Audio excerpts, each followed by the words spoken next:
کہ آزاد کشمیر کے انتخاب کو 2018 کے طرز پہ جس طرح لوٹا گیا ہے، اس پر صرف احتجاج نہیں کرنا بلکہ اب ہم نے اس رسم کو توڑنا ہے اور ختم کرنا ہے۔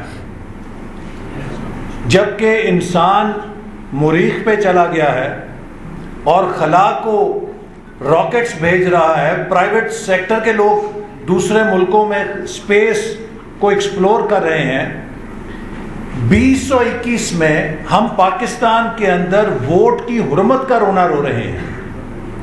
یہ چیز ناقابل قبول ہے۔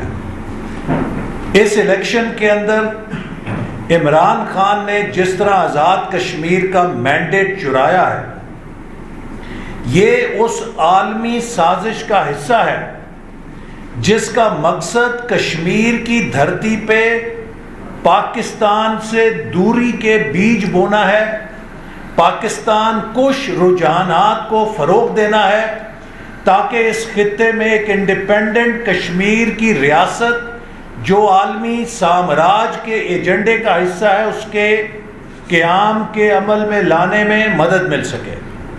اور اسی عالمی ایجنڈے کے حمایتیوں نے اس الیکشن کے لیے پیسہ فراہم کیا اور وہ بے دریغ پیسہ یہاں پر استعمال کیا گیا تاکہ کشمیر کے عوام میں پاکستان کی حکومت اور پاکستان کی ریاست کے خلاف نفرت کو فروغ دیا جائے۔ یہ بات وہ ہے کہ جو اب ڈھکی چھپی نہیں رہی، خود عمران خان کی زبان سے یہ بات آ چکی ہے کہ اگر کشمیر کے لوگ پاکستان سے الحاق کا فیصلہ کریں گے تب بھی میں ان کو ایک اور موقع دوں گا کہ وہ پاکستان سے علیحدہ آزاد حیثیت میں ریاست قائم کر لیں۔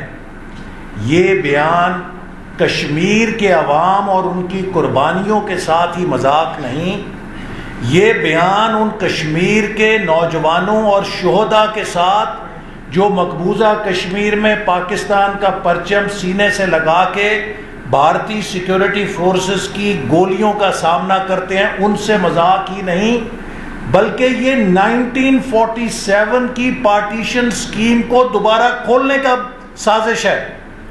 یہ ایک اتنی سنگین سازش ہے اور یہ بیان پاکستان کی بنیاد کے اوپر اتنا بڑا حملہ ہے کہ جس کے ساتھ اس ملک کے وفاق کی بنیادیں ہل سکتی ہیں، لیکن وہ سب کچھ کیا گیا ہے۔ اور یہ وہ حکومت ہے کہ جس کے دور میں مودی نے مقبوضہ کشمیر کو اینیکس کر لیا، جو 72 سالوں میں جرت نہیں ہوئی تھی بھارت کو کرنے کی، اور پھر یہ کس طرح دعویٰ کر سکتے ہیں کہ کشمیر کے لوگ انہیں ووٹ دے سکتے ہیں؟ یہ جو عمران خان صاحب چیمپئن بنتے تھے کہ ووٹ کھولو اور تھیلے کھولو، ہمارے لوگ ری کاؤنٹنگ کی درخواستیں دے رہے ہیں۔ LA-37 کے اندر جہاں 312 ووٹوں سے زبردستی اپنا امیدوار جتوایا گیا ہے، 65% ووٹر ٹرن آؤٹ دے کے، جبکہ پچھلے الیکشن میں 52% تھا، اور کچھ پولنگ سٹیشنز میں جو نتیجے کے ووٹ ہیں وہ کاسٹ ہونے والے ووٹوں سے زیادہ ہیں، اور یہ سب ثبوت ریٹرننگ افسر کو دیے گئے، اور پھر وہ اپنے حجرے میں گئے اور وہاں پر پتہ نہیں کیا ہوا، آ کے انہوں نے سب درخواستیں مسترد کر دی۔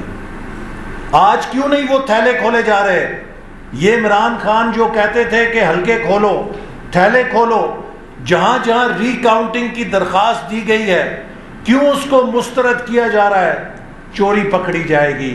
یہ آزاد کشمیر کے عوام کے مینڈیٹ پہ جو ڈاکہ ڈالا گیا ہے، اس کو ہم مسترد کرتے ہیں۔ اس کے خلاف ہم آزاد کشمیر کی مسلم لیگ نون کے ساتھ مل کر انشاءاللہ تعالی جد و جہد بھی کریں گے، اور پورے پاکستان میں ووٹ کے حرمت کو جو مسلم لیگ نون کا بیانیہ ہے اسے کامیاب کریں گے۔ اور کوئی مت اس بھول میں رہے کہ یہ جو مکر اور چالاکیاں ڈسکے سے سیکھی گئی ہیں، طرح ڈسکے میں ڈاکہ ڈالا گیا تھا کہ یہ اب چلاکیاں چلنے دی جائیں گی، اور میں بڑے ادب کے ساتھ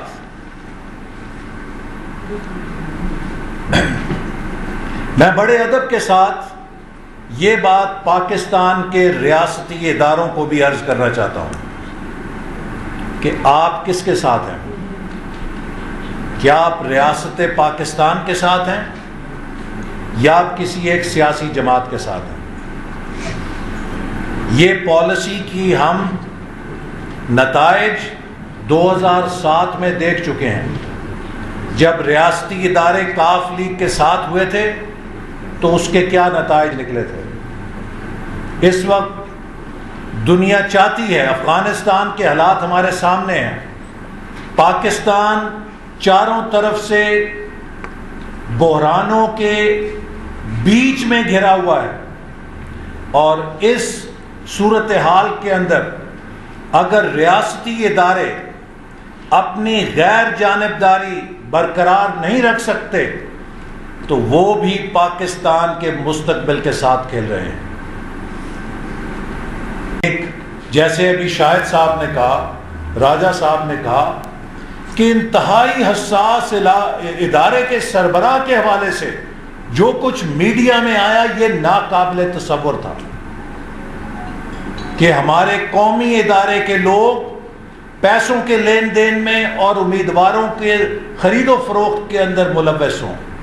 اس کے بعد فیئر اینڈ فری الیکشن کی کیا گنجائش رہ جاتی ہے؟ میں سمجھتا ہوں کہ یہ شرمناک ہے، اور ہم اس بات کی قطعاً اجازت نہیں دیں گے کہ جو آزاد کشمیر میں ہوا ہے اس کا ری پلے پاکستان کے اندر ہو، اور مسلم لیگ نون اور پی ڈی ایم کی جماعتیں ان الیکشن کے روشنی میں اپنا لائے عمل مرتب کریں گی، اور میں یہ پاکستان کے عوام کو ری ایشور کرانا چاہتا ہوں کہ اگلے پاکستان کے عام انتخابات میں ہر پولنگ سٹیشن پر ہم پہرا دیں گے، اور اگر کسی نے پاکستان کے عوام کے مینڈیٹ کو چرانے کی کوشش کی تو وہ پھر پاکستان کے ساتھ بدترین دشمنی کرے گا، چونکہ اس کے جو اثرات پیدا ہوں گے وہ پھر کوئی سنبھال نہیں سکے گا۔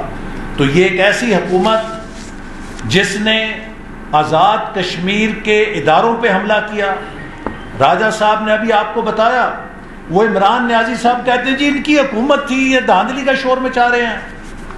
بھائی الیکشن کمیشن انتخابات کروا رہا تھا، اور الیکشن کمیشن وزیر کشمیر امور کو کہتا ہے آپ کشمیر چھوڑ دیں، اور وزیر اعظم پاکستان اسے اپنی چھتری میں کشمیر میں لا کے پہلے سے زیادہ جارحانہ تقریر کرواتا ہے، تو الیکشن کمیشن آزاد کشمیر کے پلے کیا رہ گیا؟ یہ تو وزیر اعظم پاکستان ہے جس نے آزاد کشمیر کے الیکشن کمیشن کو بتا دیا کہ تمہاری یہ حیثیت ہے کہ تم نے اس وزیر کو نکالا ہے، دیکھو میں اس کو لے کر آ رہا ہوں۔ یہ طاقت میرے افسروں کے پاس ہے، چیف سیکرٹری اور آئی جی کے پاس۔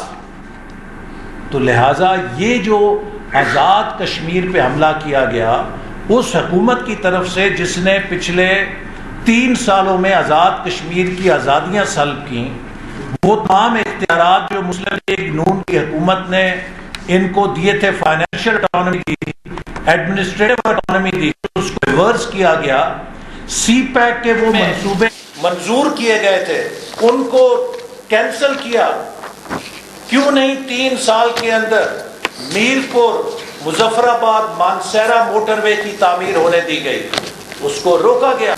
تو کیسے آزاد کشمیر کے لوگ ایک ایسی حکومت کو ووٹ دے سکتے ہیں کہ جس نے آزاد کشمیر کے پاور پروجیکٹس کو، آزاد کشمیر کے انفراسٹرکچر پروجیکٹس کو جو سی پیک کے تحت منظور ہوئے تھے ان پر کام کو ہونے نہیں دیا، ان کو مسترد کیا، اور مسلسل آزاد کشمیر کی خود مختاری کو سلب کیا، اور جس نے کشمیر کو مودی کے ہاتھ میں دیا، اور 2 سال سے سوشل میڈیا کے ٹرینڈ بنانے کے علاوہ کچھ نہیں کیا۔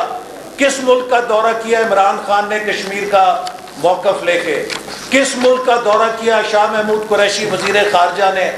ہر جمعے کو ملتان میں اپنے حلقے کے کاؤنسلروں کے ساتھ دائیں بائیں بٹھا کے پریس کانفرنس کرنے سے تو کشمیر آزاد نہیں ہوگا۔ بھائی آپ نے تو مقبوضہ کشمیر کو آزاد کرانا تھا، آپ نے آزاد کشمیر کو مقبوضہ کر دیا ہے۔ یہ بات ناقابل قبول ہے۔ چیف الیکشن کمشنر صاحب اگر کہتے ہیں نا فیئر اینڈ فری الیکشن ہوئے ہیں، آپ ان سے صرف اتنا پوچھ لیجئے کہ جناب آپ کے الیکشن کمیشن نے وزیر کشمیر امور کو کشمیر بدر کیا تھا، کیا آپ اپنے اس آرڈر پہ عمل درآمد کرا سکے؟ اسی کے اندر ان کے اس جواب ہے اس پوری بات کا۔ میں گلگت بلتستان میں خود گیا الیکشنز کے دوران اور ان کے چیف الیکشن کمشنر کو ملا اور ان کو ساری بے ضابطگیاں بتائیں۔ مجھے کہنے لگے میں کیا کروں جی، میری بات تو چیف سیکرٹری بھی نہیں سنتا۔ تو ادھر بھی یہی عمل ہوگا کہ ان کی بات کسی نے نہیں سنی، وہ اپنا بھرم رکھ رہے ہوں گے۔ سوال یہ ہے کہ جب prime minister of Pakistan election commission AJK کے احکامات کی دھجیاں اڑائے گا اس وزیر کو اپنے ہمراہ لا کے، تو اس کے بعد وہ الیکشن کمیشن غیر مؤثر ہو جاتا ہے۔ وہ جو بیان ہوا ہے ہم نے ان سے ایکسپلینیشن مانگی ہے، اگرچہ میڈیا میں انہوں نے کہا ہے کہ وہ آؤٹ آف کانٹیکسٹ کوٹ ہوا، لیکن مسلم لیگ نون کے سیکرٹری جنرل کے طور پہ میں نے ان کو ایکسپلینیشن کا نوٹس دیا ہے۔ اور ابھی آپ نے جو سوال کیا کہ مسلم لیگ نون نے کیا کیا، مقبوضہ کشمیر کے کشمیریوں کی آواز مسلم لیگ نون نے ہی پارلیمنٹ کے اندر اور باہر اٹھائی۔ آپ کو یہ بات نہیں بھولنی چاہیے کہ 5 اگست 2019 کے بعد مریم نواز صاحبہ کشمیر کے عوام سے یکجہتی کے لیے مظفر آباد آ رہی تھیں اور اس یکجہتی کے اظہار کے لیے روکنے کے لیے ان کو گرفتار کر لیا گیا تھا ایک رات پہلے، اور مسلم لیگ نون نے پھر بھی بھرپور احتجاج کیا مظفر آباد میں، اور ہم نے قومی اسمبلی میں حکومت سے مطالبہ کیا تھا، یہ ریزولوشن میں شامل ہے بات کہ حکومت پاکستان کشمیر کے اوپر اسلامی ممالک کے سربراہوں کا خصوصی اجلاس بلائے گی 2 سالوں میں۔ یہ سربراہی اجلاس تو چھوڑیں، وزراء خارجہ کا اجلاس چھوڑیں، سیکرٹری خارجہ کا اجلاس چھوڑیں، چپڑاسیوں کا اجلاس بھی نہیں بلا سکے۔ یہ کیا بات کرتے ہیں کہ کشمیر کے لیے کیا کریں گے؟ ابھی یہ وزیر خارجہ صاحب امریکہ سے آئے تو کہتے میں ایک نقشہ لے کر آیا ہوں، میں وزیر اعظم سے بات کروں گا۔ یہ آپ 2 سال سوتے رہے۔ اب عمران خان کہتا ہے کہ میں کشمیر کا سفیر بن کے نکلوں گا۔ میں ایک سوال کرنا چاہتا ہوں، اسرائیل اتنی بڑی طاقت ہے، اس نے مقبوضہ فلسطین پہ جارحیت کی، سینسرشپ نہیں لگا سکا۔ وہ خبریں دنیا میں گئیں، پوری دنیا اسرائیل کے خلاف رایامہ اٹھ کھڑی ہوئی۔ بھارت نے 2 سال سے مقبوضہ کشمیر میں سینسرشپ لگائی ہوئی ہے۔ عمران نیازی اور اس کی حکومت بتائے، ہم نے بار بار یہ بات اٹھائی ہے کہ آپ کیوں نہیں مقبوضہ کشمیر سے سینسرشپ اٹھوا سکے؟ آپ کیوں نہیں سفارتکاری کر سکے اس بارے میں؟ کیوں نہیں آپ بین الاقوامی وفود بھیج سکے مقبوضہ کشمیر جو وہاں جا کے ان کی حالت ذات دیکھیں؟ اس لیے کہ you are a partner in this crime. دیکھیے میں سمجھتا ہوں کہ گلگت بلتستان اور آزاد جموں کشمیر دونوں جگہ مسلم لیگ نون کی جو حکومتیں تھیں، راجہ فاروق حیدر صاحب کی اور حافظ حفیظ الرحمان صاحب کی، ان کی قیادت میں تاریخی ڈیولپمنٹ، بہترین گورننس اور بہترین امن عامہ ہوا۔ اور اگر میرٹ کے اوپر یہ صاف اور شفاف الیکشن ہو، ڈیموکریسی کا اصول یہ ہے کہ جس کی کارکردگی ہوتی ہے اس کو ری الیکٹ ہونے دیا جاتا ہے۔ 2018 میں پاکستان کے عوام سے یہ حق چھینا گیا۔ مسلم لیگ نون کی حکومت نے تاریخی کارکردگی کا مظاہرہ کیا۔ یہ 70 سال میں کسی حکومت کے 5 سال میں اتنی ڈیولپمنٹ نہیں ہوئی جتنی مسلم لیگ نون کے دور میں ہوئی۔ بجلی کا بحران ختم ہوا، سی پیک آیا، دہشت گردی ختم ہوئی، معیشت بحال ہوئی، لیکن ووٹ پہ ڈاکہ ڈالا گیا۔ گلگت بلتستان کے اندر مثالی تاریخی ڈیولپمنٹ ہوئی، ووٹ پہ ڈاکہ ڈالا گیا۔ آزاد کشمیر کے اندر ہر شخص مانتا ہے کہ راجہ فاروق حیدر صاحب کی قیادت میں بہترین حکومت، development, governance and peace, vote پہ ڈاکہ ڈالا گیا، اس کو دوبارہ نہیں آنے دیا گیا۔ لہٰذا اب یہ سب چیزیں ہمارے اس بیانیے کو تقویت دیتی ہیں کہ ہم نے ووٹ کی عزت کی فیصلہ کن جنگ لڑنی ہے اگر پاکستان بچانا ہے، اور انشاءاللہ اس جنگ کو ہم جیتیں گے، پاکستان کے عوام کے ساتھ، جموں کشمیر کے عوام کے ساتھ، گلگت بلتستان کے عوام کے ساتھ مل کر جیتیں گے، کیونکہ یہ ہمارے آنے والے نسلوں کی جنگ ہے، یہ اس ملک کے مستقبل کی جنگ ہے۔